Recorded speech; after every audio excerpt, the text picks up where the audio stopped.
All right, another episode. I'm going to try to make this one quick because I haven't done much work. I did finally pull the oil pan. There's only 2 bolts holding it because I'm kind of going to temporarily button stuff up for the time being because I'm going to order, I actually ordered a new gasket for up here that goes into the rear cover, this one right here. Just since I have it off, I'm going to replace that. I kind of forgot that there was one in there, so I didn't order it. And so waiting on that. Hopefully I'll get that next week. That's still the old rear main, but I'm going to be replacing that. I'm just going to kind of temporarily put the cover and the oil pan back on for now until next weekend. Once I get this seal here, then I can silicone, put a new rear main, get that back installed, and get the oil pan siliconed as well. But basically what this video is kind of going over the few things I've found. So one of the things I'm doing is right there where that hole is. That is where what they call the barbell is installed. This is the factory one that I talked about. It goes in this way, and basically oil comes through this way and is directed down to go through the filter, and then comes back up on this side, and then comes back through the rest of the engine. And as you can see, there's only the one O-ring, so any oil coming this way, some of it can just bypass this and not go down and through the filter. And so I got this one. This one's from Improved Racing, and as you can see, they O-ring the other side, so all the oil will now get directed down into the filter.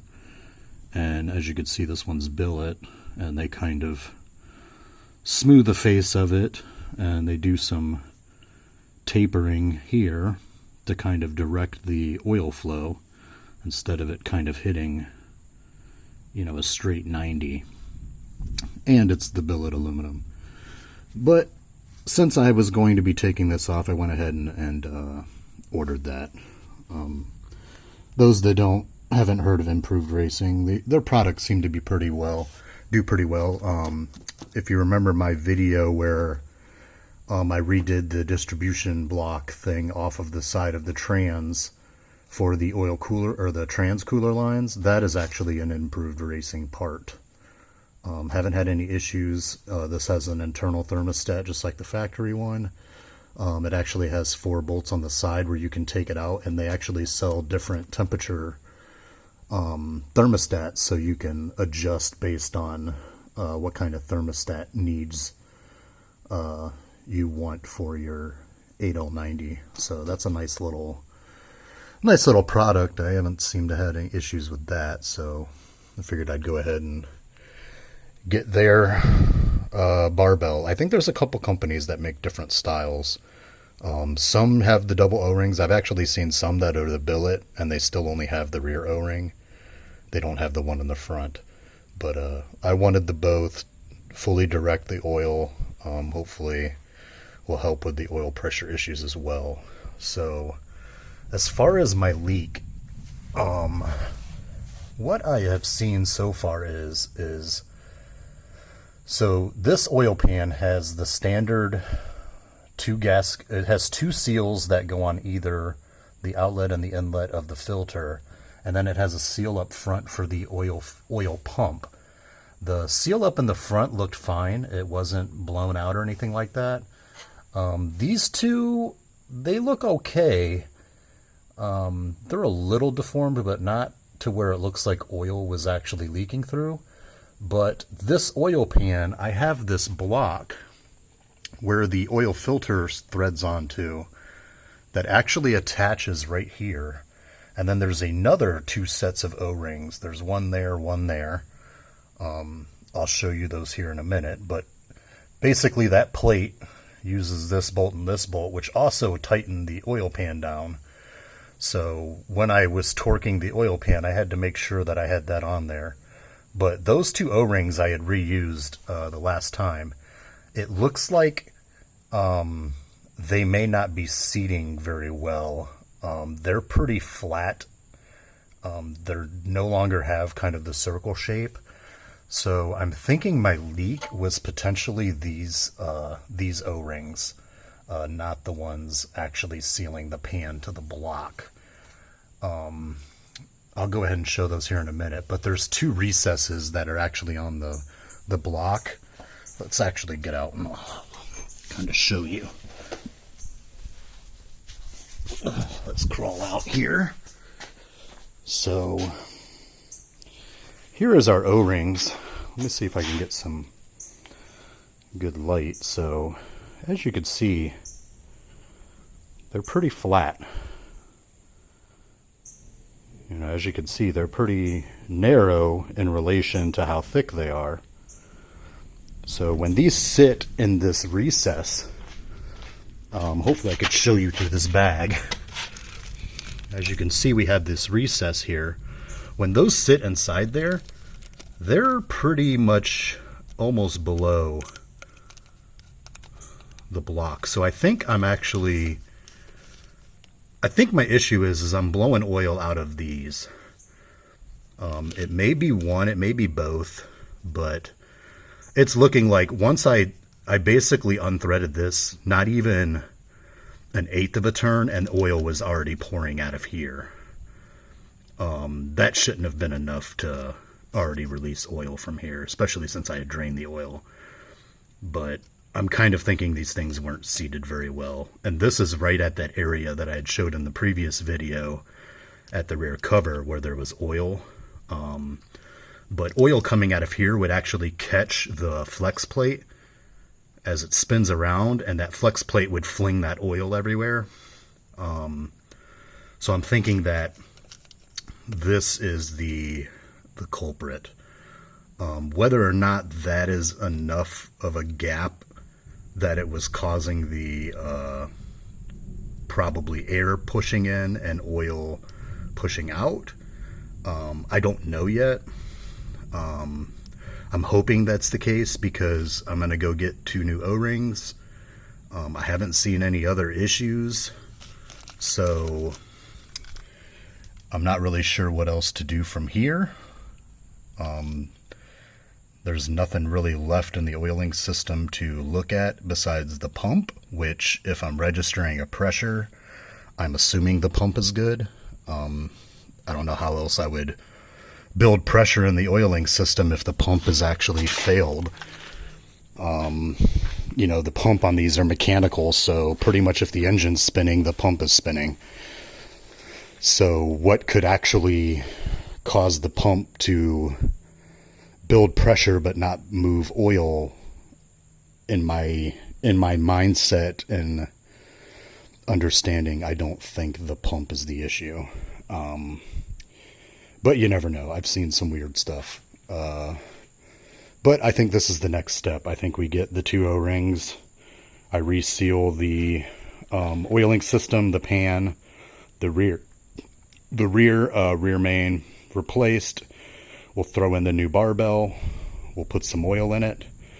And kind of my plan is that I want to try to get the pan rear back on, basically button up the bottom portion of the engine enough that I'm hoping I could put the starter and flex plate on without the transmission and at least crank it to where it will spin everything and hopefully pump oil, and then I could use that as the test. You know, pull the valve covers and then cycle the engine and see if we're getting oil back up to the top. We'll see though. I'm kind of hoping that I could do that without putting this thing, you know, massively back together in case we've got to, you know, go into something deeper. But that's going to kind of be what I'm going to research a little. I'm not sure how the ECM is going to like not seeing the transmission. I may have to kind of maybe push the transmission underneath, plug it in so it at least gets a signal from there, and then maybe that'll let me at least crank it. I obviously don't want it to start. I just need it to crank to cycle the oil pressure and see if we can get that oil to come up to the top. Once we see that, I will consider the oiling system good, and we can put this thing back together and then I'll start working on the front diff housing replacement, which hopefully is going to alleviate the vibration. Hopefully next weekend I can, I'm still going to worry about the oil. This is kind of the last thing on my list. I'm going to worry about the oil, work on that, but I'm also going to check this other shop to take the drive shafts, the front and rear, to have just triple checked.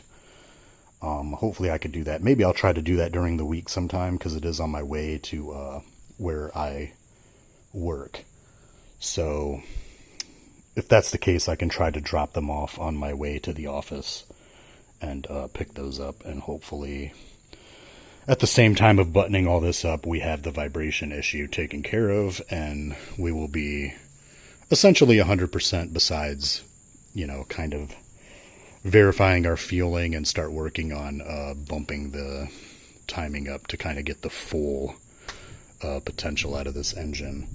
I did, when I pulled the oil pan and I started cleaning it, there was maybe 2 small metal pieces. They were very, very small. It was only 2. I'm not really sure what they are. They don't appear to be magnetic because the plug didn't pick them up. So I think I'm just going to kind of roll with it. Didn't look like it was anything that was potentially, you know, severely broken. 2 small fragments. I mean, they could have gotten in there when I was redoing the oil seal the last time, and maybe when I pried the oil pan, a little nick of metal from it came off. The oil pan is aluminum, so that could potentially be what it is. I don't know yet.